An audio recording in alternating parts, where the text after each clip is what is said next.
Shalom Bapak Ibu Saudara yang terkasih dalam Tuhan Yesus. Salam sejahtera bagi kita semua. Sungguh merupakan anugerah Tuhan hari ini kita masih bisa merenungkan firman Tuhan.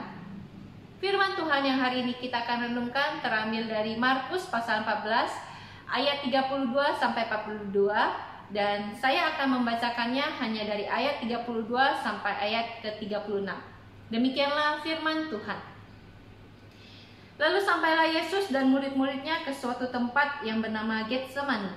Kata Yesus kepada murid-muridnya, "Duduklah di sini sementara aku berdoa." Dan ia membawa Petrus, Yakobus dan Yohanes sertanya. Ia sangat takut dan gentar. Lalu katanya kepada mereka, "Hatiku sangat sedih, seperti mau mati rasanya. Tinggallah di sini dan berjaga-jagalah." Ia maju sedikit, merebahkan diri ke tanah dan berdoa supaya sekiranya mungkin saat itu lalu daripadanya. Katanya, "Ya Aba, ya Bapa, tidak ada yang mustahil bagimu. Ambillah cawan ini daripadaku, tetapi janganlah apa yang aku kehendaki, melainkan apa yang Engkau kehendaki." Bapak Ibu Saudara, perenungan firman Tuhan hari ini saya beri tema ketaatan terbesar. Bapak Ibu Saudara, menurut KBBI, ketaatan memiliki arti kesetiaan, kepatuhan, dan juga kesalehan. Dari artinya saja kita sudah bisa mengerti bahwa ketaatan adalah hal yang sulit untuk dilakukan. Apabila seseorang ingin taat melakukan sesuatu, dia harus mengendalikan dirinya dan juga mengorbankan dirinya. Bapak Ibu Saudara, inilah yang kita bisa lihat di dalam diri Yesus pada waktu dia taat di Taman Getsemani, taat untuk melakukan misi penyelamatan manusia. Bapak Ibu Saudara, di Taman Getsemani, ketaatan yang Yesus lakukan mengharuskan dirinya menyangkal keinginan dirinya sendiri. 3 kali Alkitab mencatat bahwa Yesus berdoa hal yang sama. "Biarlah cawan ini lalu daripadaku." Tapi di dalam ketiga doa itu, Yesus tetap mengatakan demikian. "Tetapi janganlah apa yang aku kehendaki, melainkan apa yang Engkau kehendaki." Apa yang Engkau kehendaki, Bapa? Bapak Ibu Saudara, Yesus menyangkal keinginan dirinya sendiri. Bukan hanya itu, bahkan Yesus juga mengorbankan dirinya.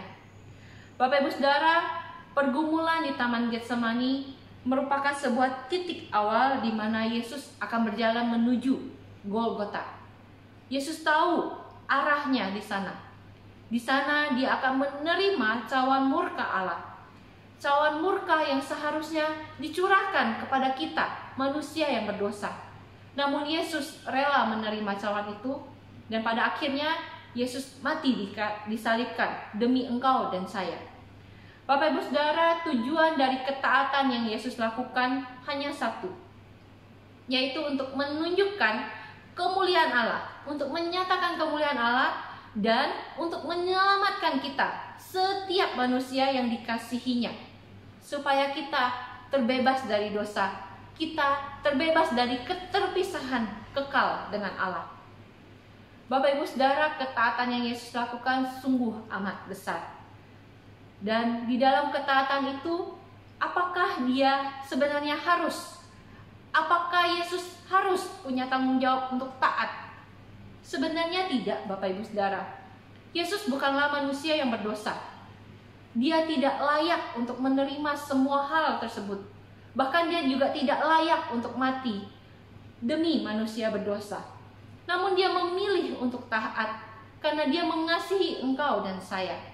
Karena dia mengasihi setiap manusia. Oleh karena ketaatannya yang begitu besar, oleh karena kesetiaan dan kasihnya yang begitu besar, kita diselamatkan. Lalu apa respon kita?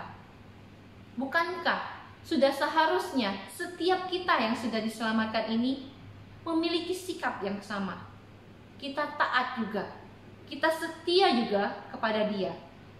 Baik itu di saat yang mudah ataupun di saat yang sulit, baik itu di waktu senang ataupun di waktu yang susah, kita tetap setia kepada Dia, setia kepada Tuhan. Kiranya kita boleh belajar melalui perenungan hari ini untuk tetap percaya juga kepada Dia, bahwa Dia adalah Tuhan yang setia dan taat untuk kita. Di saat apapun, Tuhan tidak akan pernah meninggalkan kita. Kiranya Tuhan menolong kita untuk tetap setia dan taat, sebab Kristus terlebih dahulu telah taat dan setia. Kiranya Tuhan menolong kita. Tuhan Yesus memberkati. Bagaikan bencana siap dibentang.